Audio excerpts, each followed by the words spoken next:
নমস্কার, আপনাদের প্রত্যেককে ইংলিশ টিউশনে সুস্বাগতম। ইলাটিভ কনজাংশন অর্থাৎ সিদ্ধান্তবাচক সংযোজক অব্যয়, এটা হলো কোঅর্ডিনেটিং কনজাংশনেরই একটা ভাগ। আচ্ছা, ইলাটিভ কনজাংশন কাকে বলা হয়?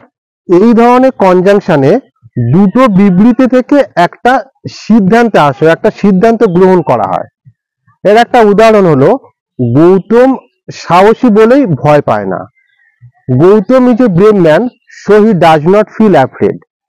এই বাক্যটা দেখো, একটা কিন্তু এই বাক্যটা দুটো বিবৃতি দেওয়া রয়েছে। গৌতম সাহসী ব্যক্তি, সে ভয় পায় না, এবং এখানে গৌতম সাহসী বলেই কিন্তু ভয় পায় না, মানে প্রথম বিবৃতি থেকে দ্বিতীয় বিবৃতিকে সিদ্ধান্ত হিসেবে গ্রহণ করা হচ্ছে, একটা কনক্লুশনে আসা হচ্ছে।